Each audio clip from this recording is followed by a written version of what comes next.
Okay. So, welcome everybody. This is the May 2026 Astrology Talk. And I just want to welcome everyone. And I hope you have your charts next to you so you can look at your chart as I talk. And I really, since it's such a small group, I'm going to really welcome any questions that you have. Um, so I'm going to go ahead and begin now. Of course, there's a lot of information, but I'm trying to simplify it as much as possible. And so the last number of days, I've been thinking about what I want to talk about this week. And there were two thoughts that came into my mind as kind of the backdrop or the overview of this time in regards to the astrology and the events taking place um, right now in this world, in this country, and what might be coming of it. So, one of the things I definitely want to focus on again, and we've touched on somewhat, is that now that Uranus has entered Gemini, which was last month, and it's going to be in Gemini for the next 7 years, it Uranus is a 84-year orbit. So the last time it entered Gemini was 84 years ago. But what's so interesting, as you might remember, is that when Uranus enters Gemini, it conjuncts Sedna, that new planet that was discovered in 2005. And astrologers started working with it, say 2012, 14. And Sedna really represents that deep feminine intelligence. And so we're going to talk about that and what role that might play, how that archetype might be coming into more view collectively and what role it might play. And the other thing, of course, I was thinking about is that we seem to be in so much deconstruction or destruction that I started reviewing the old ancient creation myths. And as you know, probably all of you know, that creation myths start with chaos. And some of them start with dismemberment. So I wanted to go over that because it feels like that's the archetypal uh, phase that we're in. And certainly the Aries vortex, which you might remember what that is, but I'm going to go over that, speaks of endings and new beginnings. So let me start with the slides. Okay, let's see here.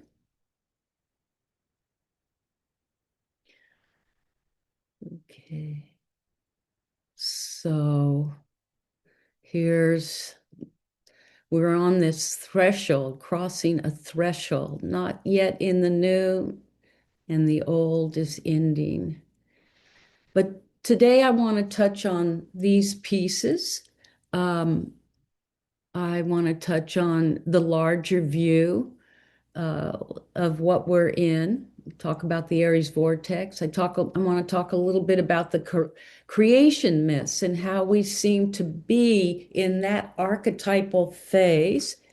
And then I want to talk about now the sun's in Taurus, May 2nd, Mercury went in Taurus, Mars is coming into Taurus, there'll be a new moon in Taurus. So the energy shifting from all that Aries energy that was in April. And so there's a slowing down, a kind of slowing down, and the seeking of grounding and embodiment. And then I want to talk about Uranus entering Gemini and its conjunction to Sedna and review a bit of the USA chart and then come to our ending. So, as you remember, here's the Aries vortex that's happening right now. And what's interesting for you is to see where does it fall in your own chart. So just to remind you, if you know or you don't know, but we'll talk about it so you don't have to feel like you have to understand where it is in your chart. Pluto's at 5 Aquarius, Neptune's at 2 or 3 Aries, Saturn's now around 8 Aries. Uranus has just gone into Gemini, and so is Sedna. So I think it's so important to keep remembering that there's an astrological formation that says we're really in this profound archetypal process. And it's helpful to step out of it in order to understand it. When I say step out of it, I mean get a larger vision. And that's what's so beautiful about astrology. So we could say that the Aries vortex describes a highly charged evolutionary field. Why do I say evolutionary? Because it wants to make a new beginning. 0 degrees Aries. This is very rare. Even though Saturn and Neptune come together every 36 years, and Neptune dissolves the old, and Saturn wants to give a form to the new. Neptune in its archetypal expression can dissolve the structures of Saturn or what is habitual. And if you think of your own life, to reimagine something new coming in. The new is at 0 Aries, and then Saturn to give it the form. And as Saturn moves through Aries as well, not only is it trying to give a form, but it's also getting us to look at what's not sustaining us anymore and how can we release that and get more into an essence that can support our new beginnings. Um, so in this Aries vortex, we have these 4 outer planets and 5, including Sedna. And this trine between Uranus and Pluto, I think is very fast moving for upheaval, transformation, seeing what's been kept below the surface, breaking down the old, and sudden change. So it can shatter fixed realities and open pathways into new perceptions and futures. Um, so the old structures are being transformed, and this is a fast moving because it's a trine. They're working together. They're transformative planets. Uranus is the sky god. Pluto's the underworld god. They're coming together and creating a certain breakdown in order to bring what has been repressed to the surface and to bring what has been hidden to recognition in order that something new can be formed. It's dismantling the old structures. And the interesting thing about this Aries vortex, as you'll remember, is that it's channeling through Saturn, Neptune in 0 Aries. So, what does that mean? It's channeling through. It's like this fast moving energy of disruption and transformation and breakdown and renewal is trying to find a form. So again, that Neptune's going to dissolve the old form. Saturn wants to build something, and it's a brand new. So we're brand new being Aries. Something's trying to be birthed. So we could think about it very specifically. Let me see. As Neptune is dissolving boundaries, and the potential there is to open to more imaginative and symbolic and spiritual possibilities. The challenge of Neptune, of course, is on, I always think of Neptune as it's a very refined vibration and it's unitive consciousness. It represents kind of the sea of possibilities, the imagination of what could be. And because it's such a refined um, energy, it's hard for the humans to get at that level of consciousness. And so then it goes into fantasy or illusion or denial or propaganda. So it takes a different road when it can't be embraced on that positive level. And yet, the potential there is, and many people are experiencing these possibilities. New, what can we dream up now? We feel like there's this movement to reshape things, and that's where Saturn comes in, which it wants to create structure and manifestation. And they together they describe this new beginning, shaping new realities, which can emerge from the breakdown of the old worlds. You know, I was thinking this morning about Michael Mead's use of the word apocalyptic, apocalypse. And he says that word comes from the Greek and it means to reveal, to uncover, to lift the veil, to disclose what has been hidden. This is a very accurate description of Pluto's work with Uranus.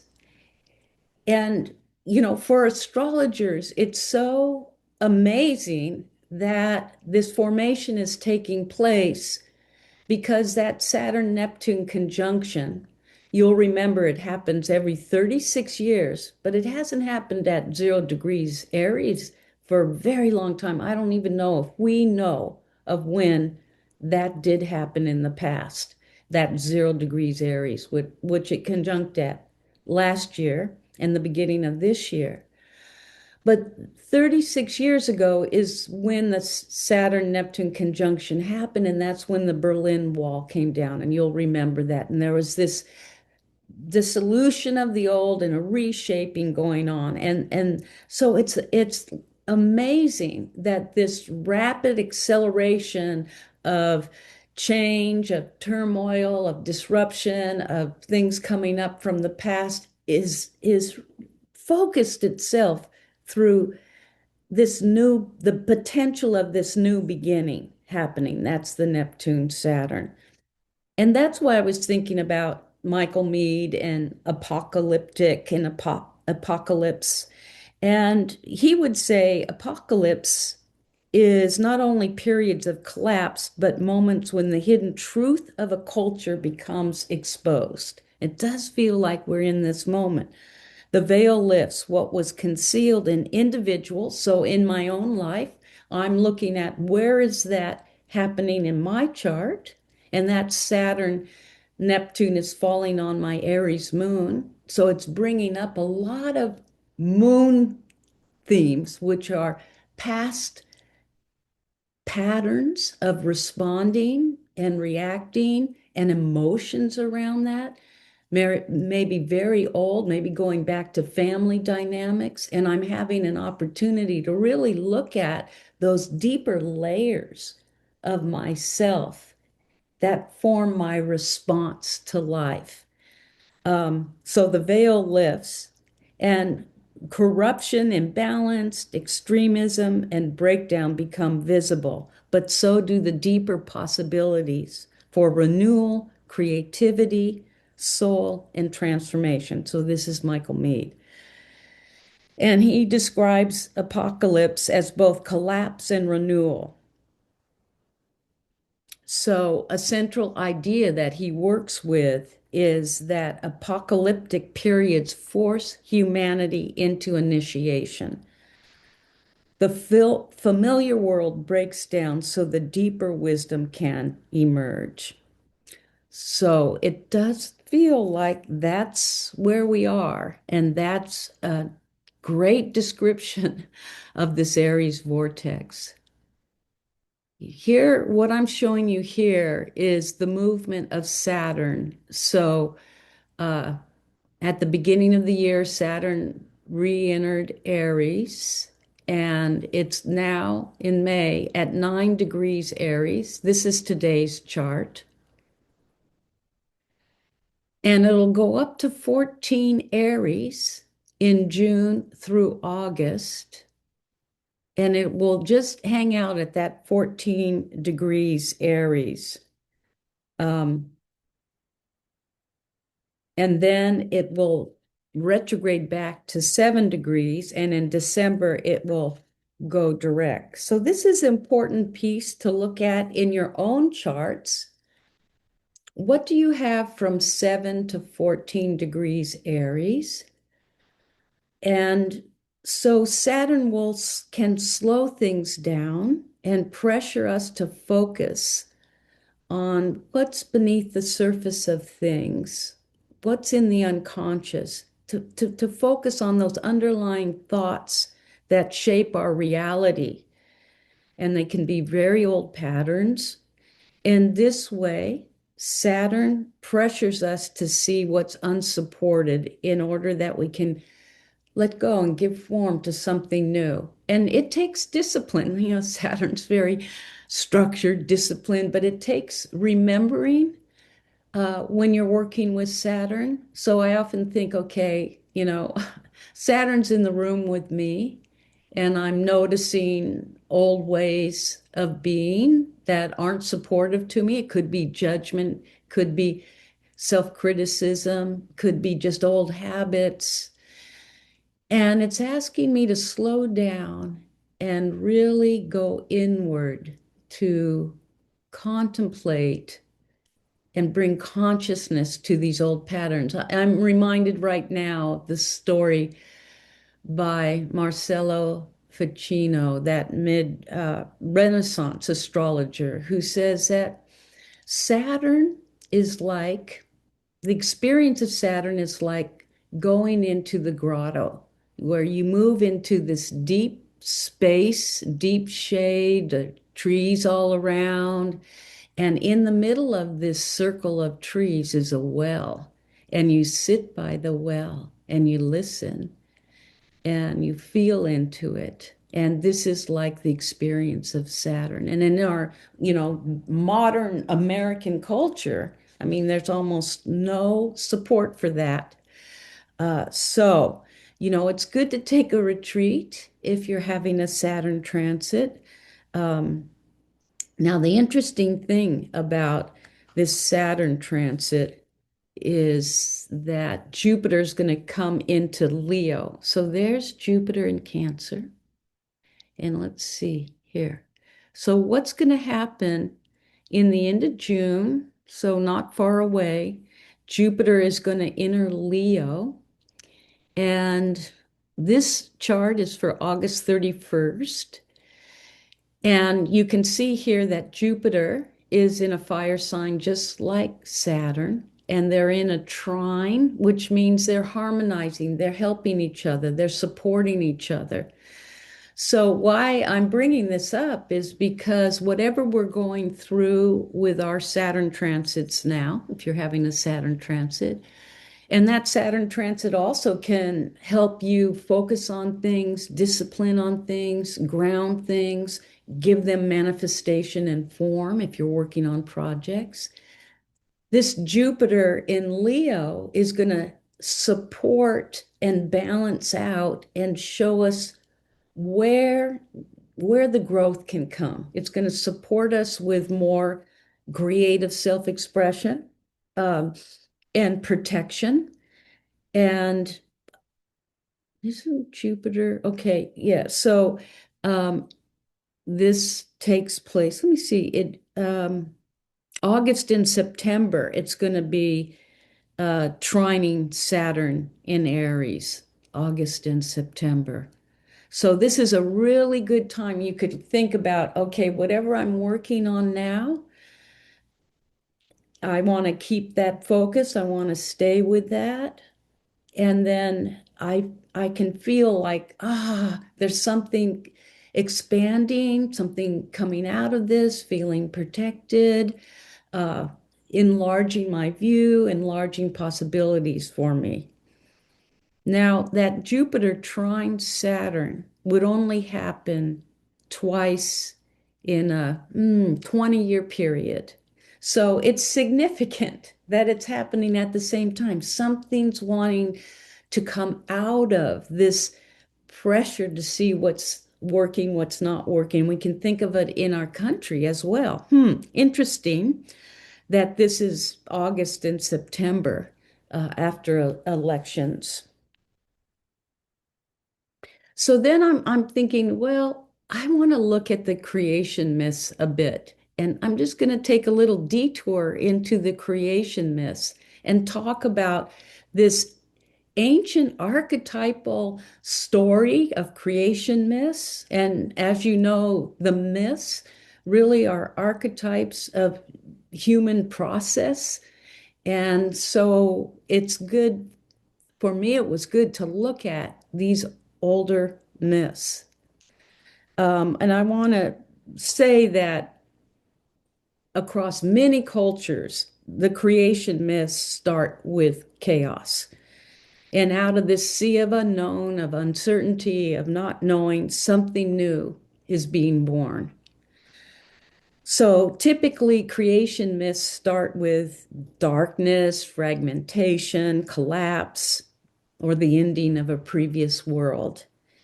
That creation comes through separation, sacrifice, conflict, descent is a big piece of the creation myths, dismemberment, and the emergence of consciousness out of unconsciousness. So in Greek cosmology, creation unfolds through cycles of rupture and reorganization. You might know the story about how Saturn or Kronos overthrew Uranus and then Jupiter overthrew Saturn until new order was established.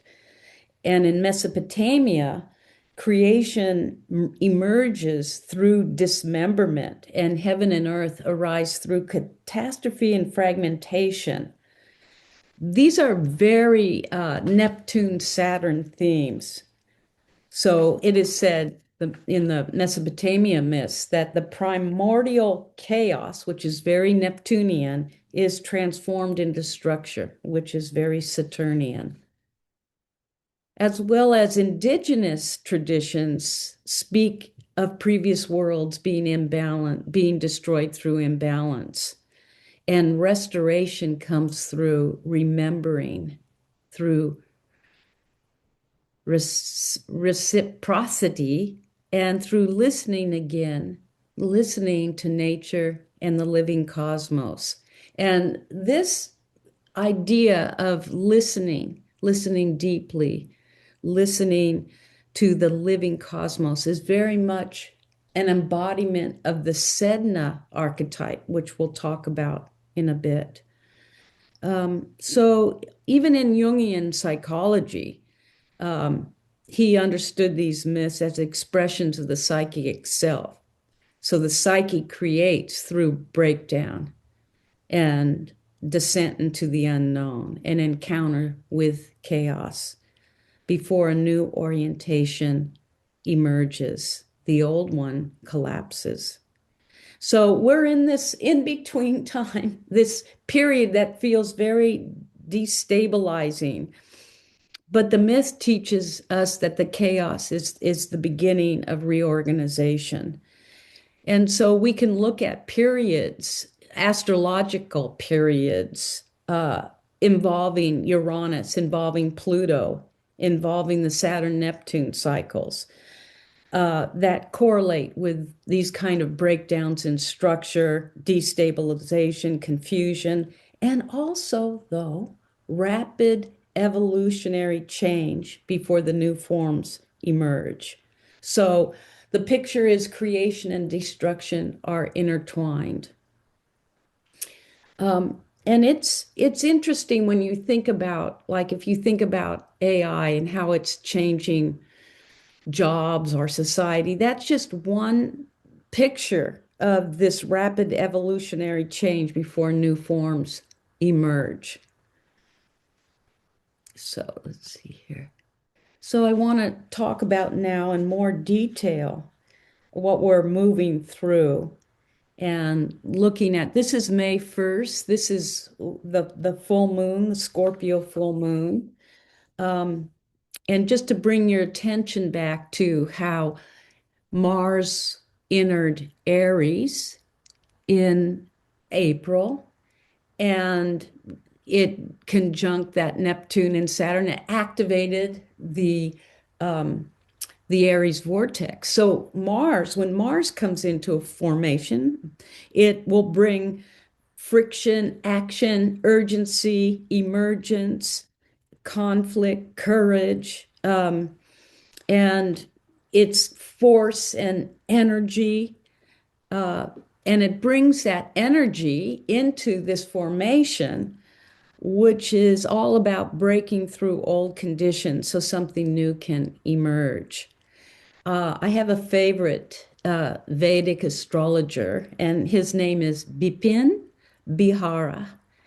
And I think I can't remember the title of the book right now, but it's a great book. It talks about all the mythology with the planets and the signs. And he compares Mars to a chick breaking its way out of a shell, and the shell must break apart for life to emerge.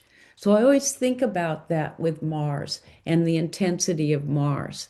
Its function is to separate out and to initiate and to bring clarity.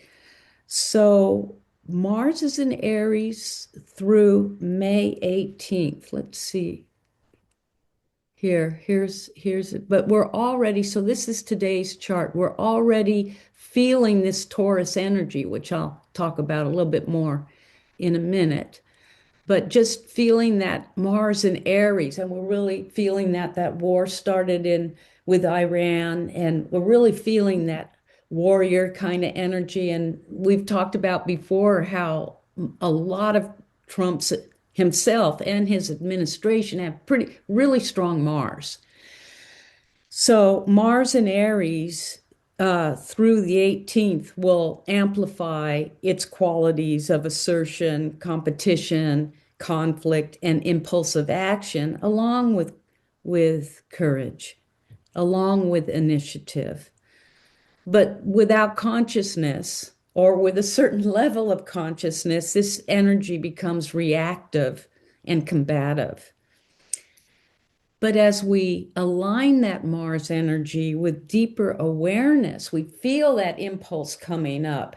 We feel that reaction coming up, or we just feel a desire to bring something new into our life. It becomes the courage to follow our intuition, our inner revelation, and bring forth what's wanting to start anew, what's wanting to be born. So the question I'd ask is, what deeper impulse is trying to emerge within you right now? What new life is pressing against that shell that wants to come through? And to pay attention. For me personally, it's especially being a double Taurus, it's kind of easy to set it aside at times. But now is when we really want to pay attention, like something new is wanting to be born. Okay, so let's see if I have the next chart of Mars entering Taurus. Okay, so this is May 18th. So just taking a moment to kind of ground in this information, all this change happening, deconstruction, and rapid movement. And as Mars moves into Taurus, things begin to slow down. Maybe that's when the conflict with Iran is entering a new phase that's more diplomatic. I don't know if that would be true, but it could be. The energy starts to ground, the pace slows down. And so what has been initiated now seeks stability and form. So you can think of this in your own life, like what's going on for me.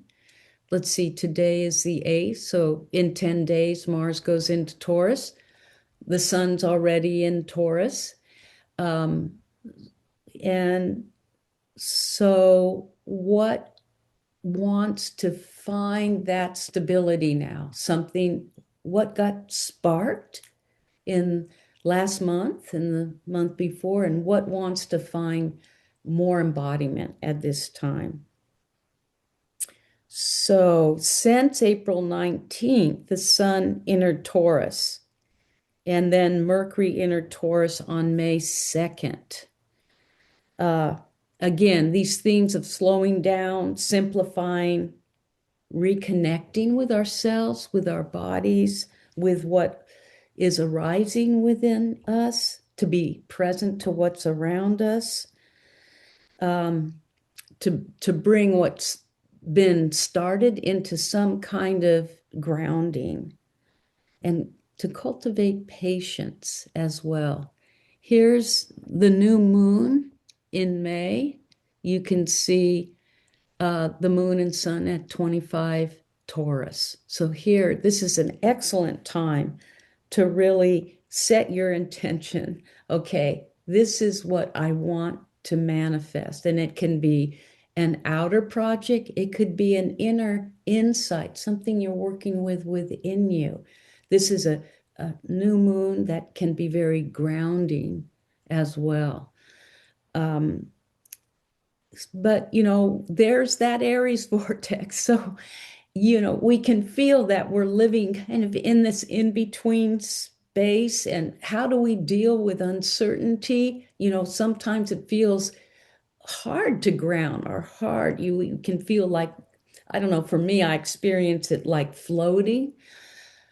So with the Taurus energy, it's really encouraging us to walk in nature, be in nature, um, work with simplicity, uh, cultivate patience, slowing down, breathing, all of those things really important with what's going on right now. And that Taurus energy is giving us support to ground ourselves.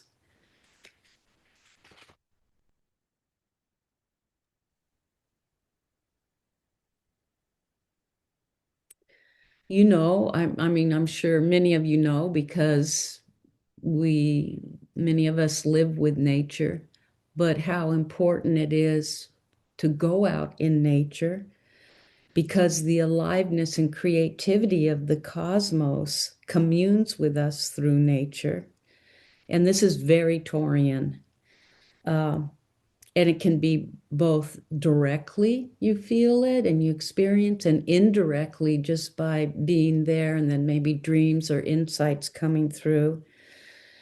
And this is when we become receptors for the creative intelligence which lives in the cosmos. So this is a fruitful time, this mid-month, and you might say, what message is trying to reach me through this Aries Taurus time?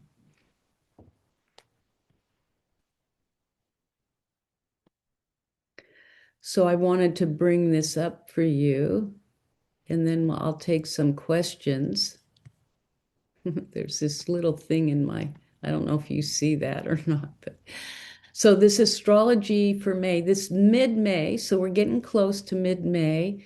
The Sun and Mercury conjunct at 23 Taurus. You might know where that falls in your chart. You might know, where is Taurus in my chart?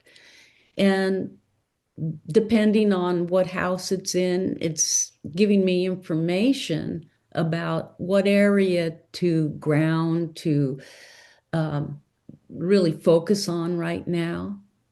I do think it's interesting that uh, a few days after that, Mars conjuncts Chiron at 28 Aries. Well, we're certainly dealing with the wounded masculine archetype, and the wounded healer, hopefully, is coming through at this time. So it'll be interesting to see, what takes place on May 16th, collectively, globally, and are we feeling this Mars archetype and the wounded healer as they meet each other on May 16th?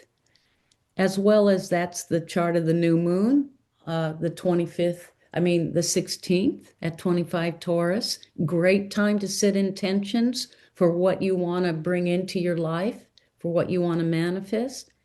And then the next day, we get this quickening. So this is May 17th when Mercury leaves Taurus and enters Gemini. So there's like a quickening going on, at least.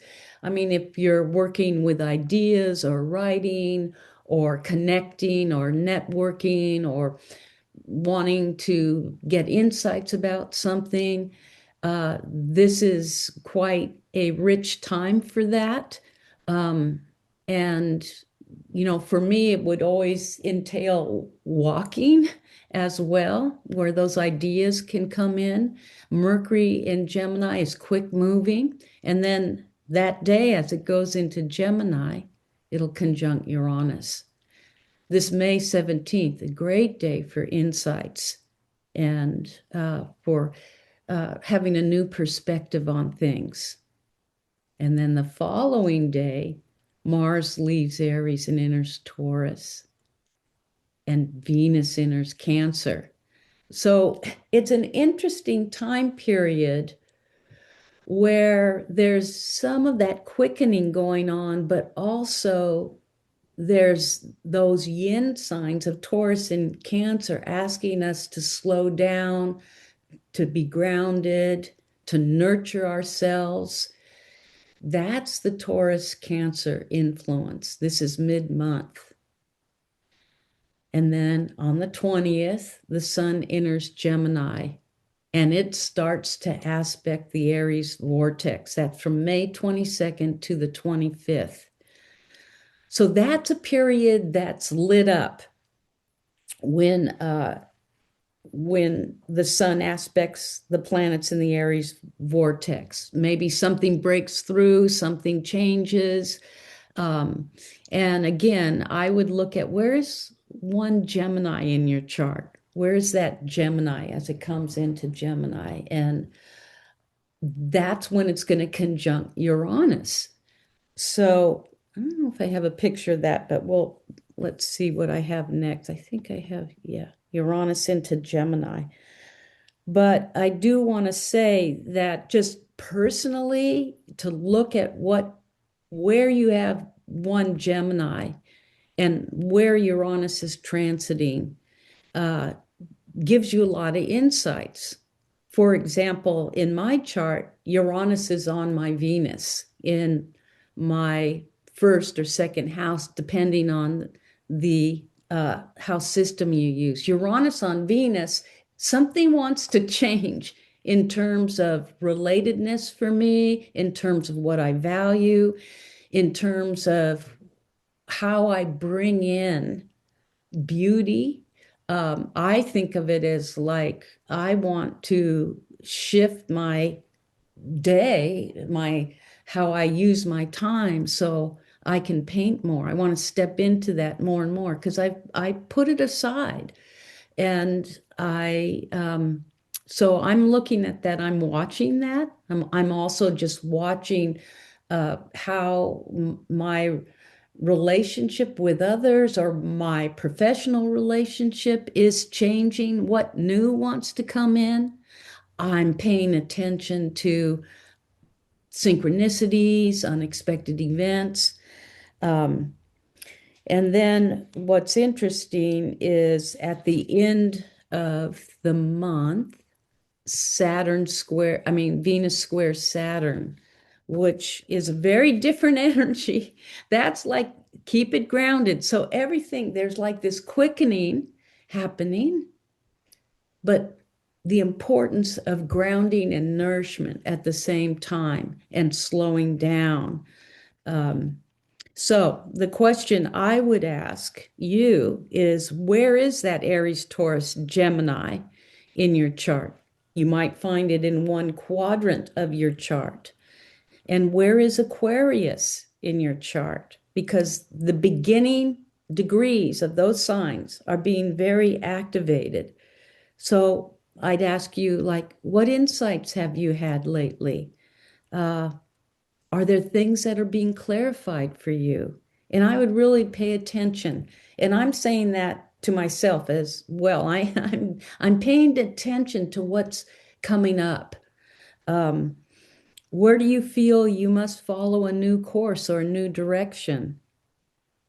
Maybe something's being birthed within you. What actions do you feel like you need to take now? And are you reaching out? Are you sharing those insights? So if we think about, wow, this time is like entering a new era in a way, and it's happening within me too. So where am I in this, or what's coming in? I don't want to neglect it. Okay, so anyway, I'm going to stop for a minute. Are there any questions?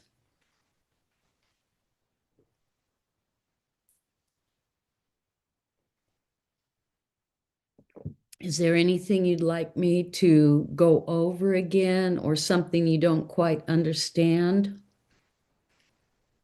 Sue, this Yeah. is Maura. Hi, Maura. Uh, I don't exactly have a question, but as you were discussing the creation myth, I could not help but think about Ilya Prigogine winning the Nobel Prize for his studies and teachings on how a system gets too large and then Mm, it breaks down. And from the breakdown emerges a newer, more elegant system that is not so unwieldy. perfect. Yeah, definitely. I mean, would you agree that we see this happening collectively?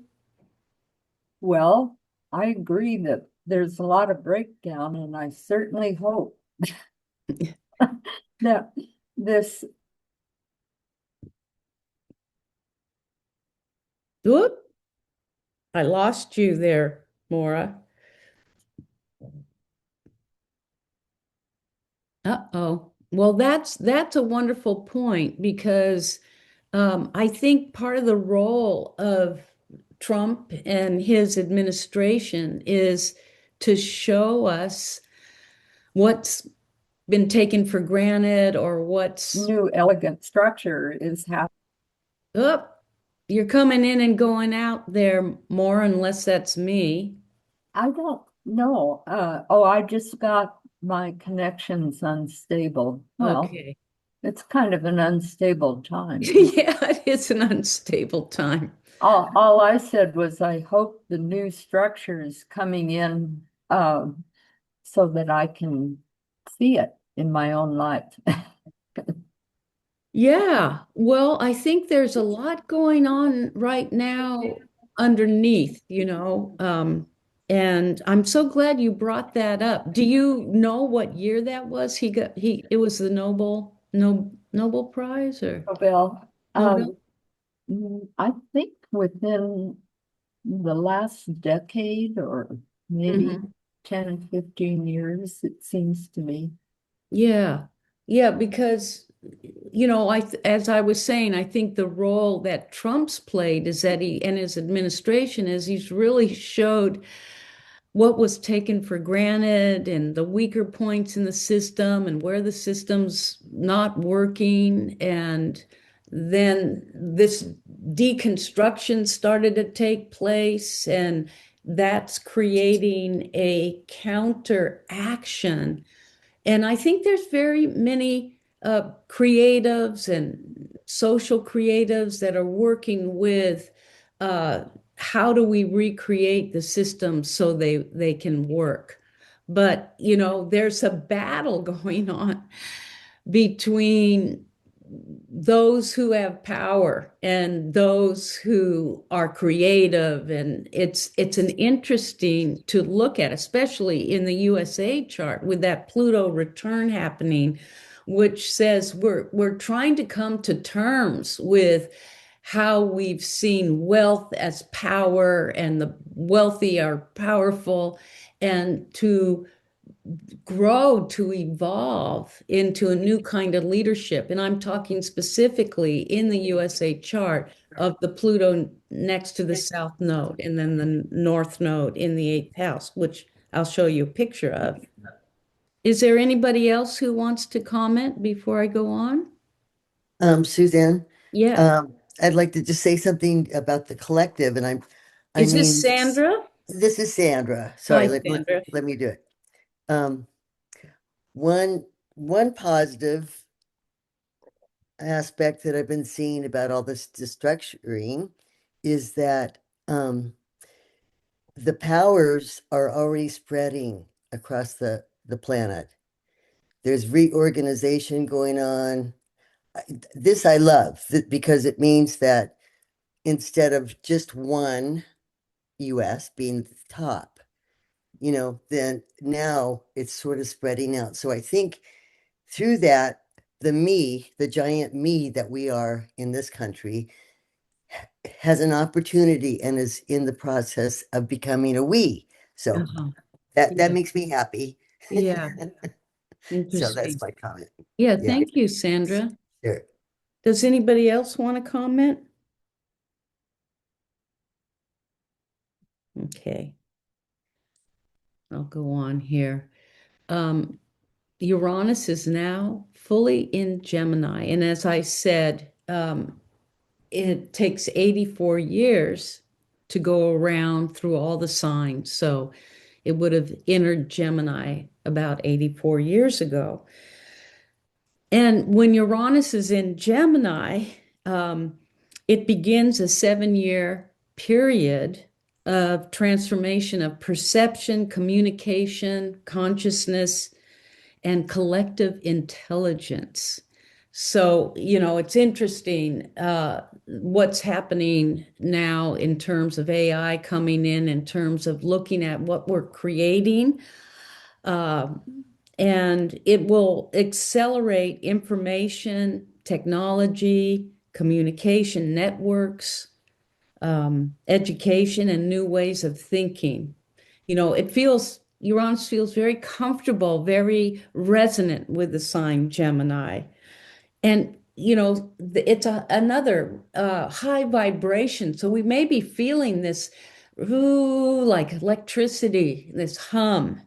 Um, it has the potential to awaken our perception, and it can disrupt our fixed viewpoints.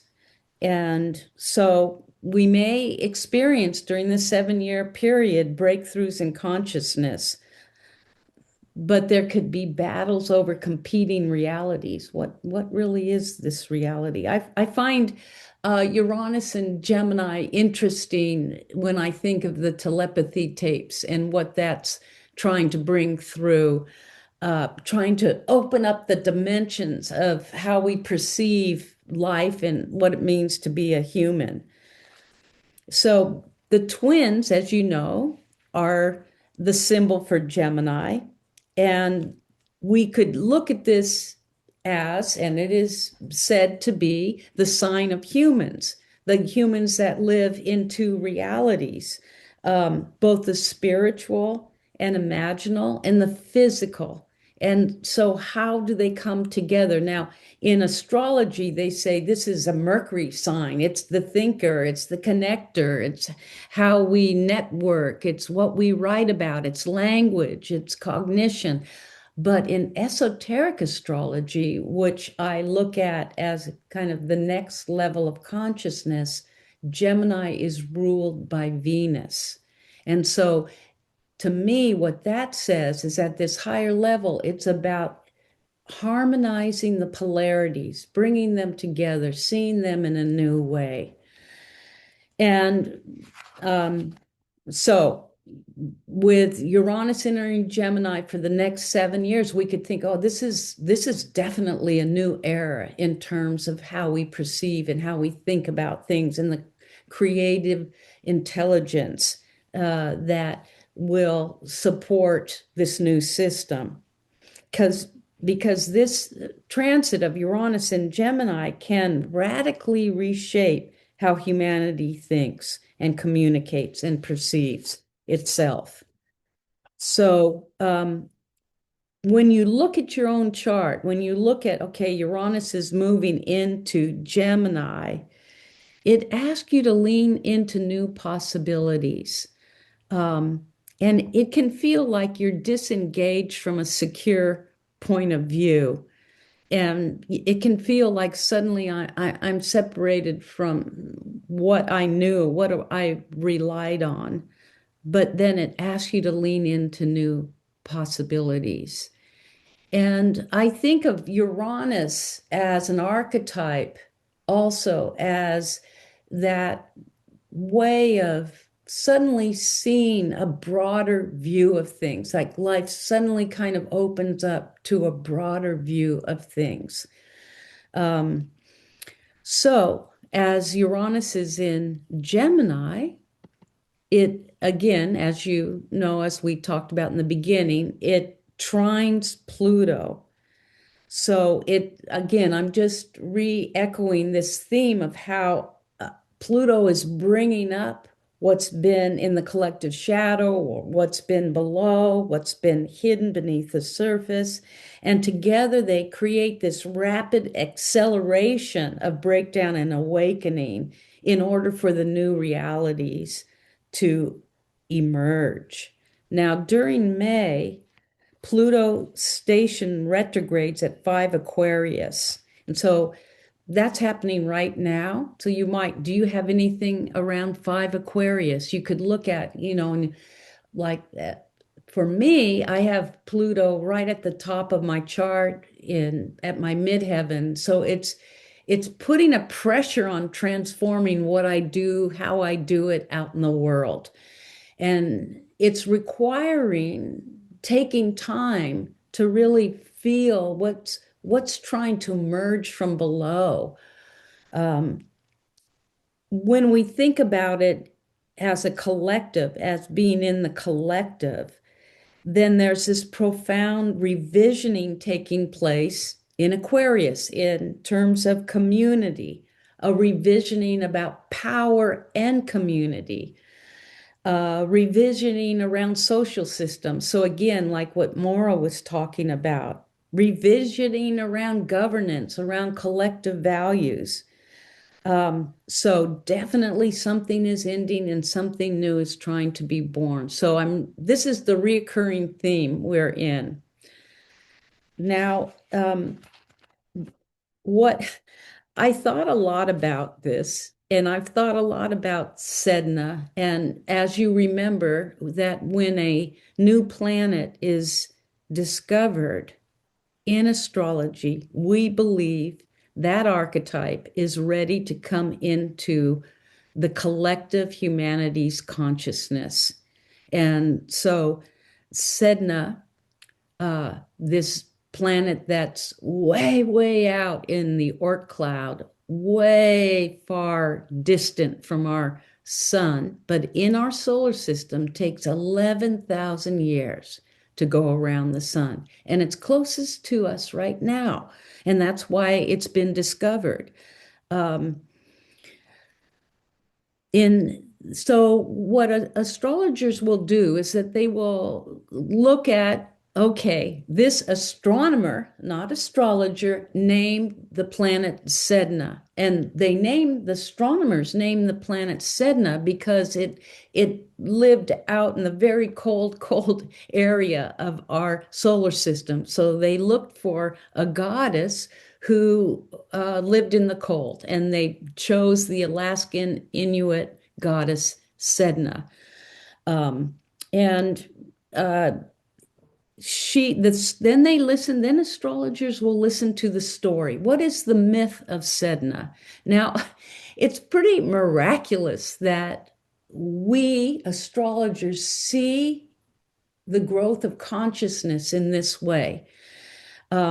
So they listen to the myth. And the myth, as many of you know, because I've talked a lot about Sedna, is her mother died when she was young, and her father wanted to give her away in marriage. And she didn't want to marry who he wanted her to marry. But he did give her away, and he gave her away to this bird man who they thought was just a man. But and the bird man took her away to an island, and then her father started feeling really bad and thought, I got to go get my daughter away from that man. So we have the first betrayal by the father, and then the mother energy isn't there. The father goes out and he rescues her from this island, and they're in the canoe in the sea going back to their island when the Birdman flies over and starts to cause the sea to be turbulent and rough, and the canoe starts being unsteady, and the father starts to get really scared and he freaks out and he pushes his daughter Sedna over the edge of the canoe. And she's holding on by her fingertips. I'm sure you all remember this part of the story. And he's so scared and freaking out, and he cuts off her fingers and she falls to the bottom of the sea. So here's the second betrayal by the father, by the masculine, by the patriarchal energy. And there's you can hear that theme of dismemberment in there. And as she falls down to the depths, but out of that dismemberment, all the sea creatures are born. And the spirit of air and the spirit of wind are flying over, and they see this happening, and they bless her and consecrate her to become the goddess of all the sea creatures and the sea. So this changes her destiny. This action by the father, which threw her out, dismembered her, and threw her out. So she sunk to the depths of the sea, just changed her destiny. So she became the goddess of the sea, the goddess of the sea creatures. And we could think about her, and we think about her in astrology as she represents the deep feminine intelligence that's home in our depths. And this energy, this archetype, is starting now to come into the collective. And the more we talk about it, the more we will bring it into the collective as well. So it's interesting to think about the themes that she represents, because she carries those themes of exile, of abandonment, of, someone who's not okay to be rescued, of ancestral memory, of instinctual wisdom, of ecological consciousness, and the sacred intelligence that lives in nature. And so right now, Uranus, so in this picture, I'm looking at Uranus as the Promethean figure, which Richard Tarnas has written a little book on Uranus as Prometheus, bringing down insight, bringing down wisdom, and suddenly bringing revelation down to humanity. And so this image shows what's coming from the heights to allow change and a broader perspective on things, is touching down into the deepest part of the collective psyche, into the deep feminine intelligence, and they're coming together at this time. They're meeting at this time. So, this is something to take home and contemplate for yourself. How do you see that happening now? How do you feel it within your own self? So we could say, as Uranus conjuncts Sedna, that what has been long submerged begins awakening through the collective, that we're in this process uh, that involves disruption, involves dissolution of old narratives, and the emergence of a new consciousness. And because it's happening in Gemini, we're looking at how we use language, how we use the media, how we look at information and communication, and generally consciousness itself.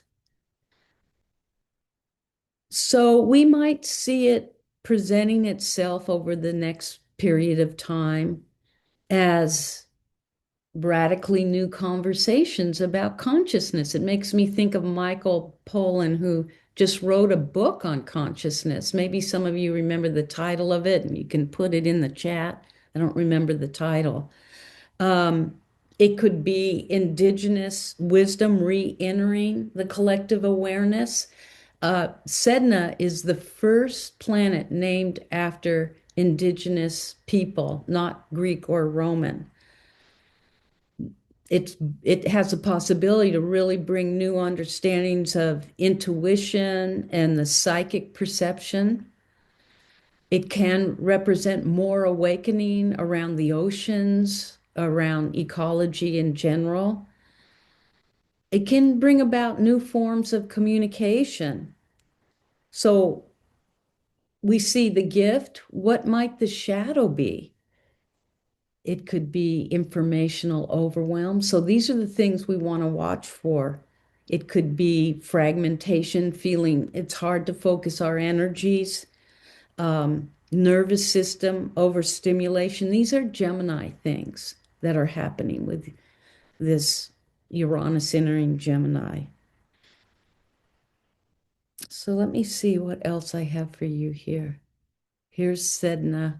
I love these images of Sedna, the awakening of feminine values.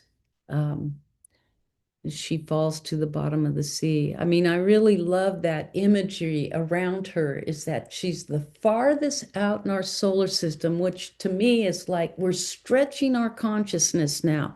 It's a time to really stretch that. We're bigger than we thought we were. There's a larger perspective. But then she falls down to the bottom of the sea. So the sea, especially in Jungian psychology, is the unconscious and the collective unconscious.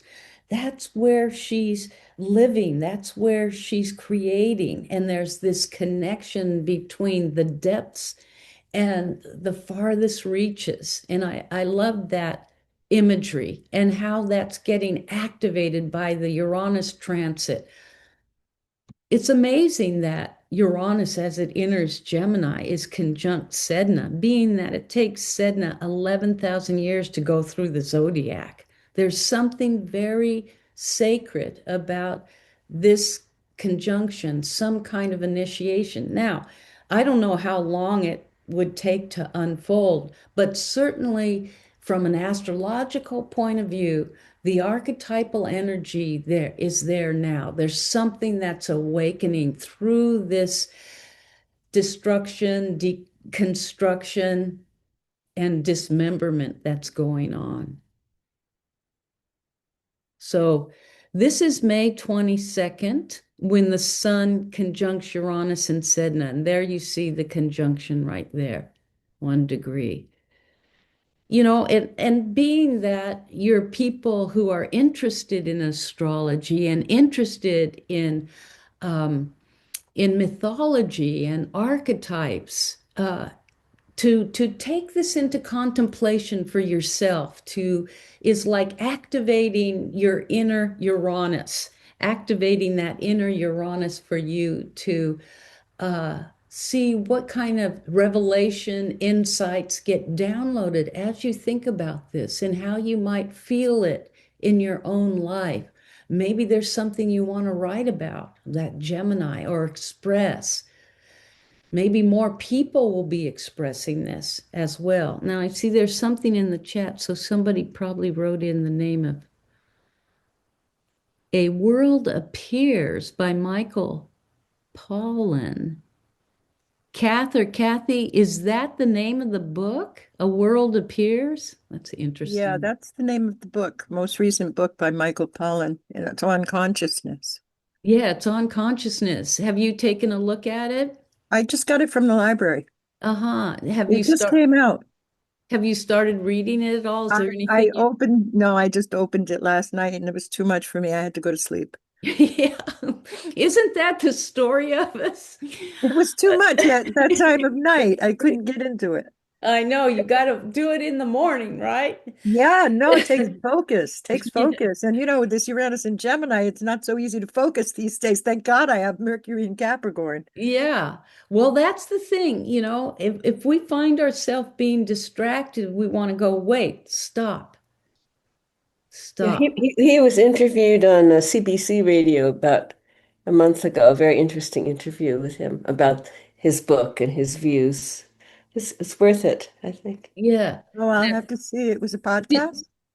No, it was on CBC. I'm not sure which program in the morning.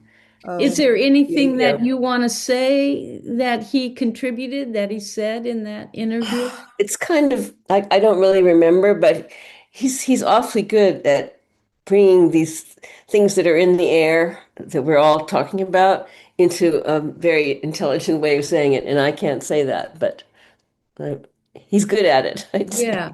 Well, Yeah. isn't it interesting that this book is coming out right when Uranus goes into Gemini?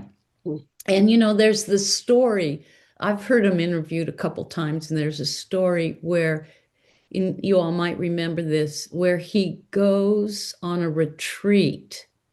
Uh, does somebody remember the teacher he meets, a famous woman Yeah. meditate? Yeah, I think he talks about that. But what was the story? I forget now. Well, he goes on a retreat. I can't remember the name of this famous woman uh, who practiced Buddhist meditation. He goes to her retreat and she puts him in a cave. Excuse me. He has to stay. He stays in this cave for a while, and he writes about it in the book about what happened to his consciousness as things kind of dropped away and slowed down, and he went into deeper and deeper meditation, and how it changed his perspective on things or his point of view. And the book goes into that. Now, I haven't read the book, I don't have the book, but isn't it interesting?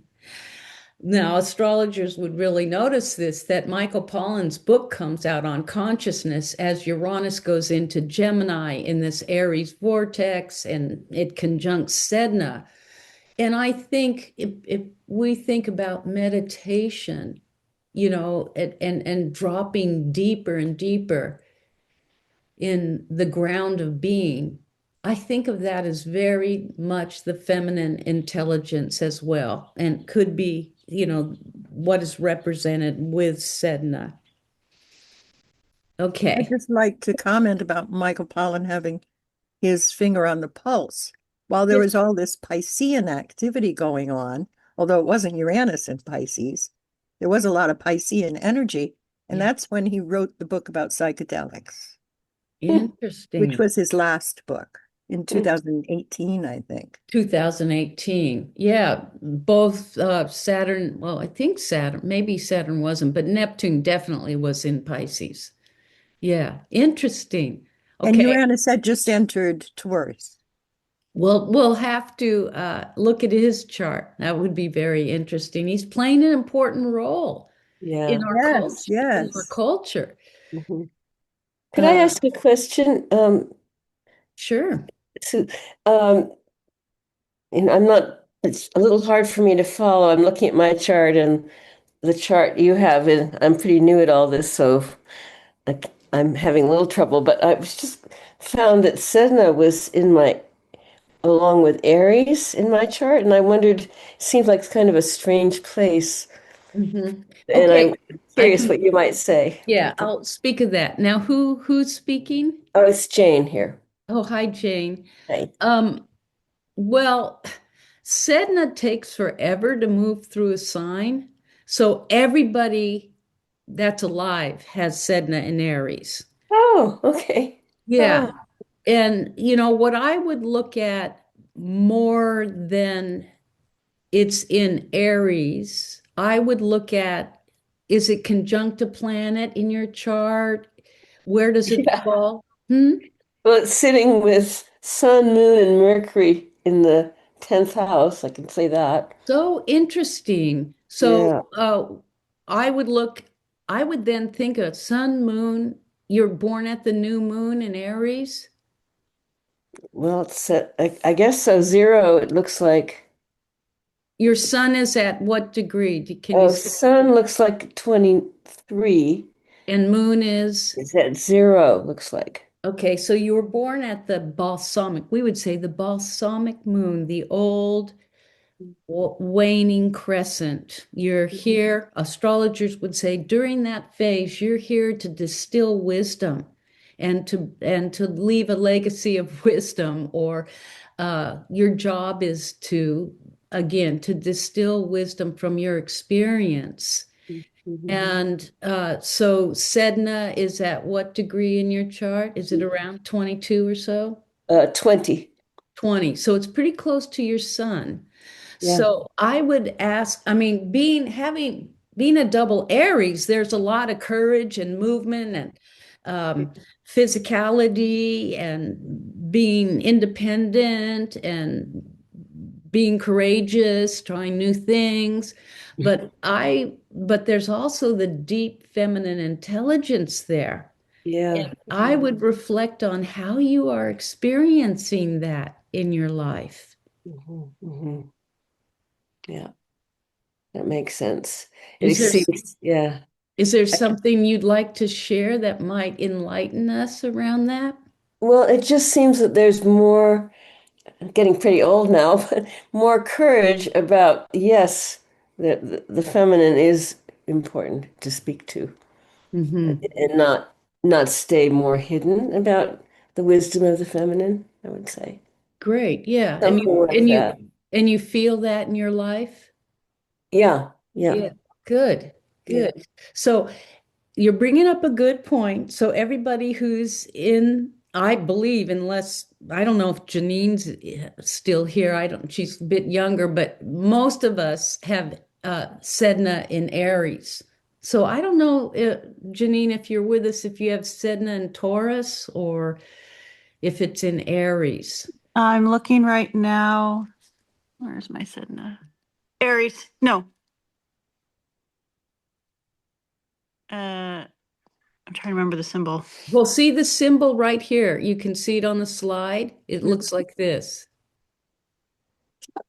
Okay, give me a moment. I have to grab my glasses. Okay, I'll come back and report. okay, you come back and tell us, and then we have to say how old Janine is because I forget how old Okay. she is. Oh, I'm 56. Okay, I just 56. turned 56.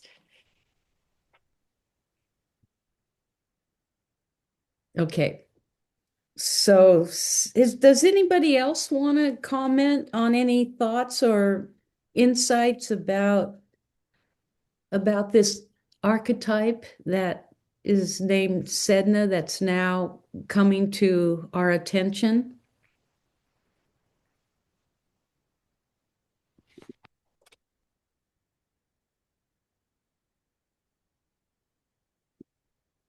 Okay. Can I say something? Yes, please.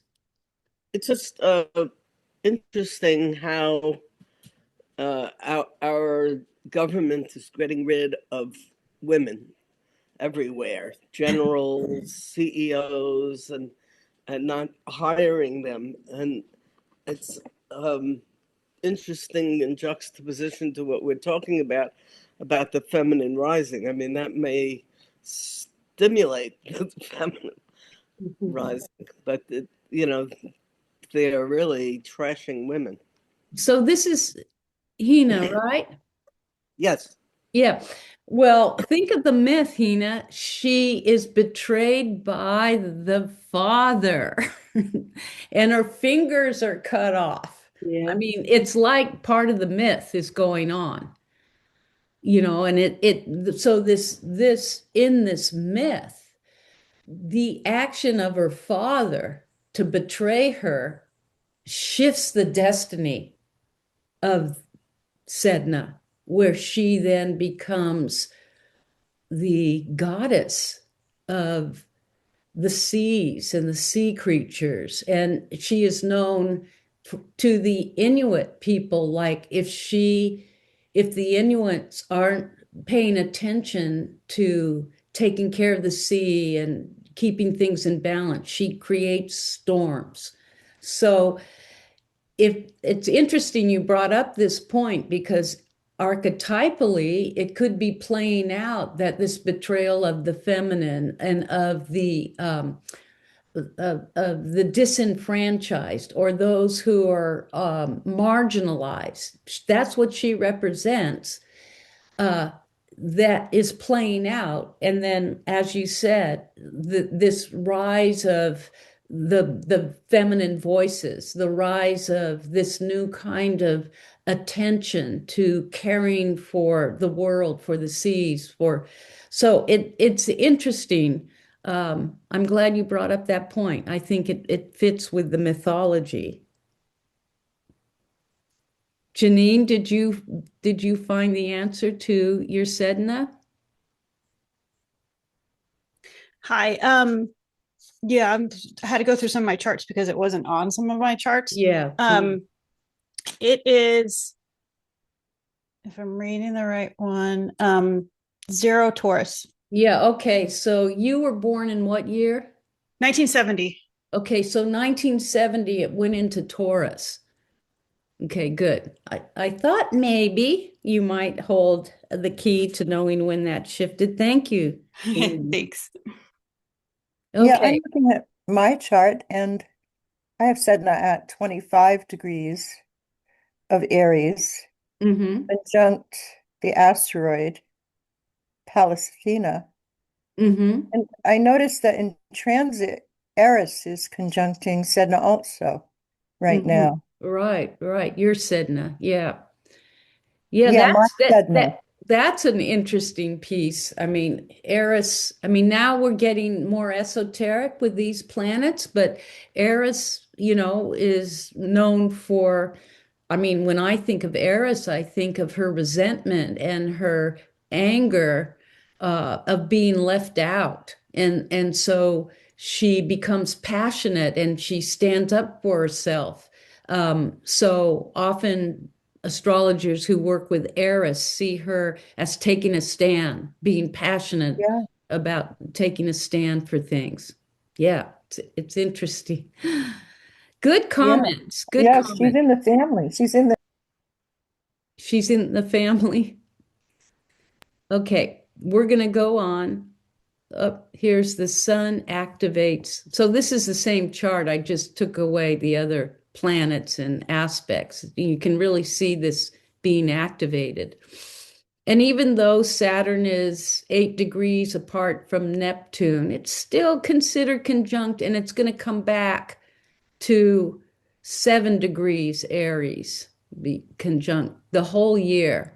It's really stimulating uh, this fast moving uh, upheaval, transition, breakdown to shape something new.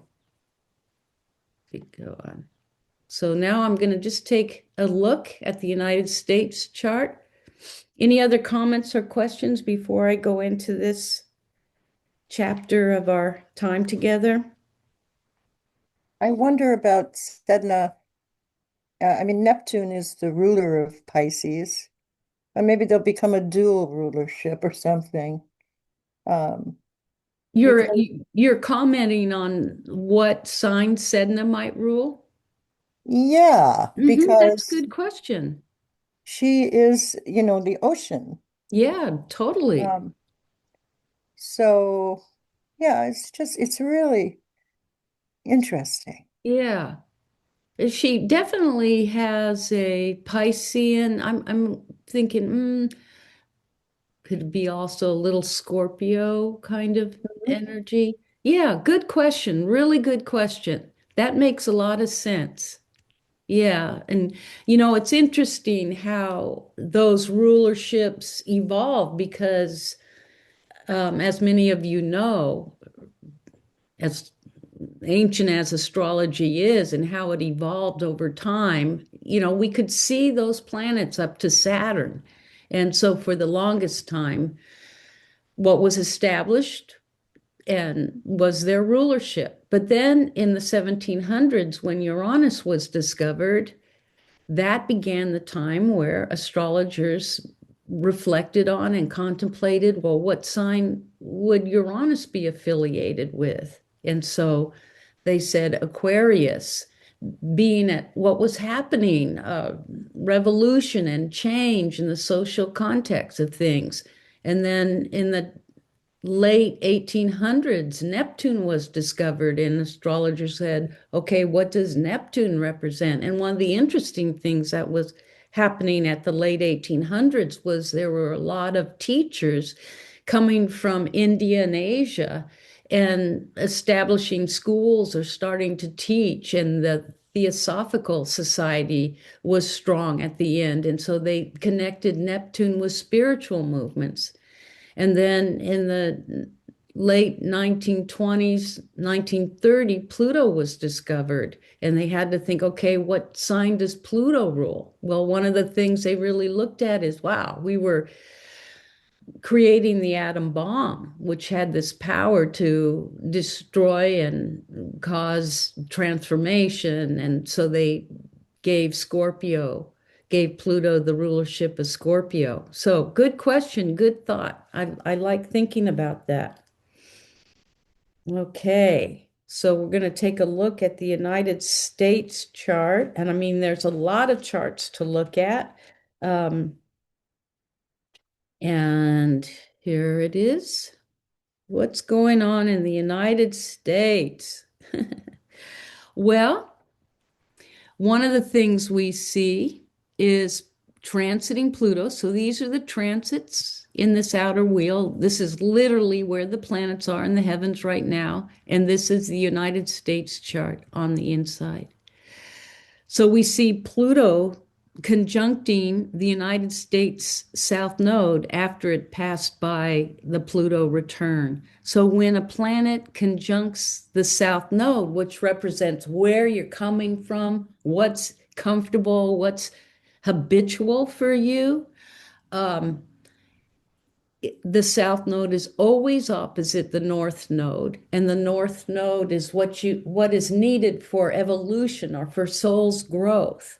And so when transiting Pluto in Aquarius is conjunct the United States South Node, it suggests that unresolved karmic material from our past is rising to the surface for confrontation, for us to look at, and for transformation. Now that seems to fit. Like, make America great again. A lot of the past is coming forward.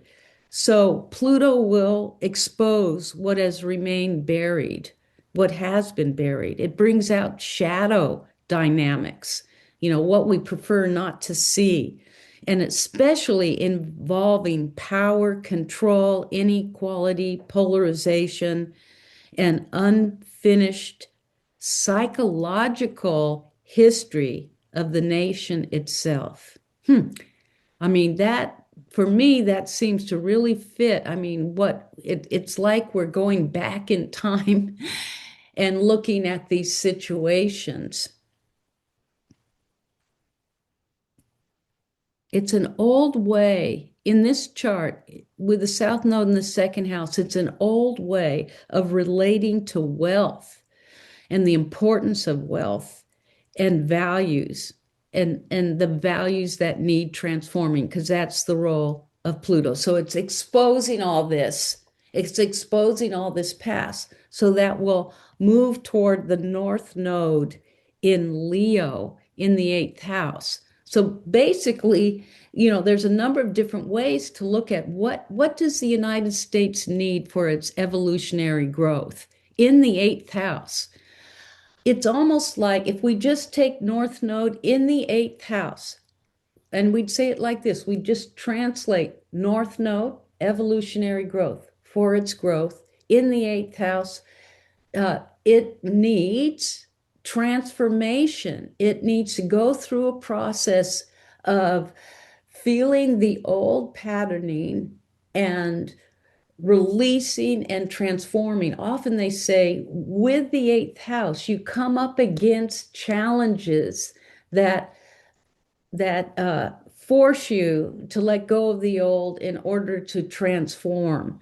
And then the North Node in Leo. So Leo's connected with leadership and with the heart and with how we express ourselves, how we individuate. So this North Node that's getting triggered is saying, that there's a transformation that needs to happen with leadership, with how we take up leadership.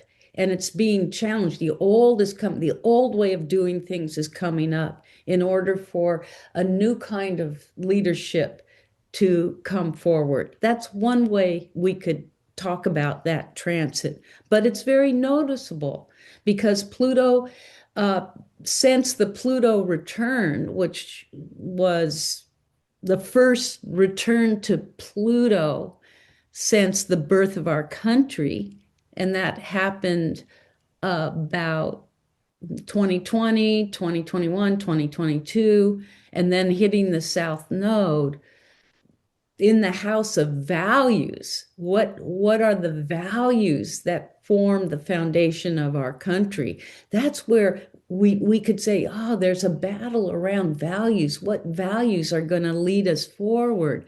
But it's not hanging on to the old. It's being willing to go through this death rebirth cycle that the eighth house represents. So at the same time, and you can see it right here, transiting Mars is conjunct natal Chiron. This is the USA Chiron. And we've talked about that a lot. We've talked about how at the foundation of our country is this dominating um, conflictual, warlike energy where there's a great wound, and that wound is connected with our sense of self and how we've established ourselves in the world. And we think of all the ways we dominated the people that were in the United States, the indigenous people, or the way we enslaved people, that this is at the very root of the USA being is this wound. And so we've just been going through the Chiron return, which happens once every 50 years, saying, okay, the wound's up. And the wounds around the wound of the masculine, of Aries, of how we conquer and how we take advantage of things for ourselves. This is the wound, and it's totally related to our sense of ourself. That's what that square is. And then to how we stand out in the world. And it's been activated in the last couple of years. And right now, Mars has, this is today. Mars has just passed over it. It's really highlighting the wound of the masculine, of aggression, of conflict, so that a healing can come. And we're watching that. So then the third thing I want to point out is that transiting Saturn here is at 9. Well, before I go there, I want to say, as we've talked about before, this Neptune Saturn conjunction is at the very deep foundation, the very early foundation of our country, and it's saying something new has to come into form as our foundation as a country. It's very, very profound that this is happening right now, that this acceleration of change and turmoil and transformation is channeling right through the very ground of being of the United States country of our chart. So it suggests the dissolution and restructuring of America's underlying psychic and cultural foundations. And we're witnessing not only political change, but a deeper reorganization of our collective myth, our collective identity, and our national vision. So this is what astrology says is happening to the United States.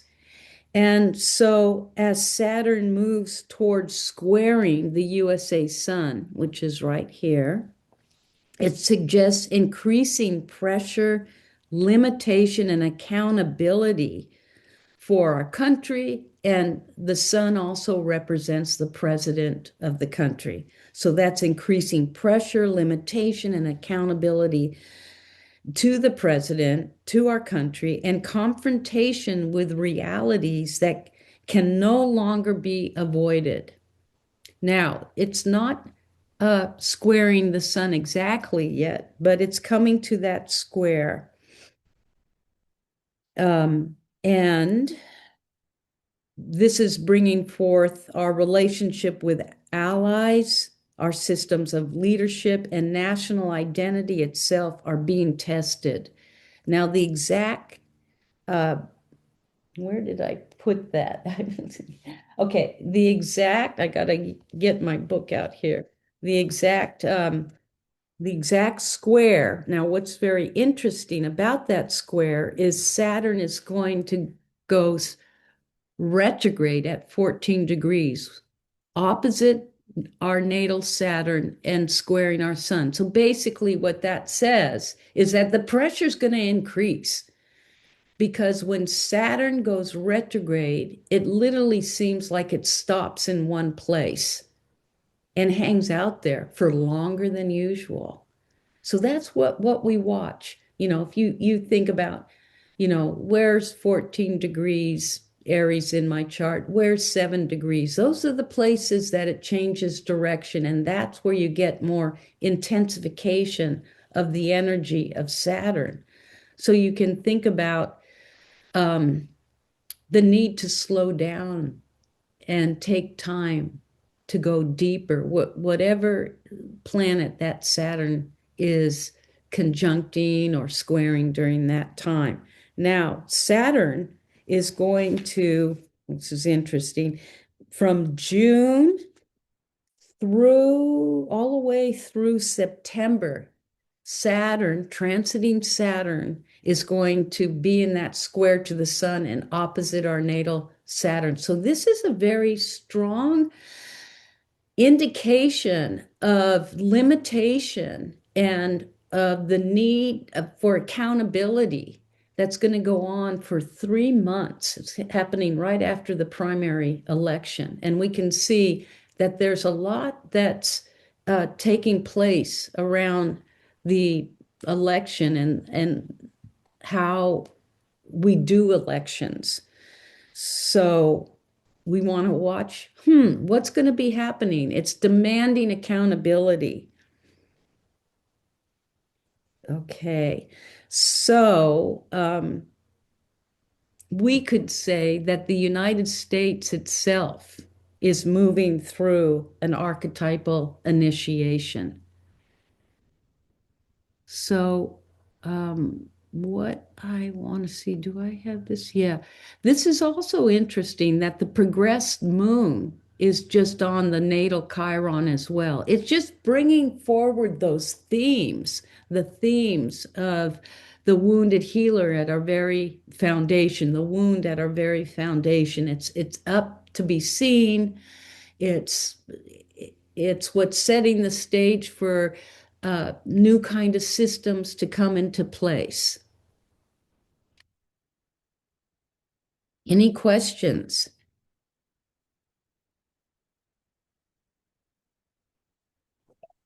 Okay. Sue, Steve Yeah. here. Hi, Steve. Uh, a fun observation. The 4th of July. It looks like there's going to be that Saturn opposed Saturn. Yeah, In fact, interesting. yeah, I'm looking forward to the celebrations now. Okay, Because you see Saturn opposing Saturn. right, and Yeah. squaring the sun. Yeah. And I'll. That's really interesting, isn't it? It is. Why are we chuckling? Because it's really saying, we've got to look at what we've created, who we are out in the world, what our identity is now. we got to go to see what's working, what's not working. And there's a pressure. Now, I mean, to me, it's a lot of pressure on the president because not only does the sun, it rules the identity of the United States, it also is the executive of the United States, as well as Saturn in the 10th house. Saturn in the 10th house of the USA chart is, I like to say, Saturn in Libra. Saturn, we say it's exalted in Libra, meaning what we bring out in the world is right human relations. Now, this is definitely the way in esoteric astrology they describe Libra to come into right human relations. And we'd been a beacon of that at certain times in our history, but now it's getting tested out in the world. Is that what we're showing? And it's also, this would be, again, another indication of our executive and the challenge here. There's, and of course, Trump's ratings are dropping, but it's like something is being slowed down, obstructed, limited, constrained. So we'll have to see what will be happening during that time. Um, it's interesting to think about this is happening on July 4th, the different kinds of celebrations that will be taking place and what they'll be representing in terms of this passageway we're going through. I don't know about many of the celebrations that are planning to take place. Does anybody want to comment on that?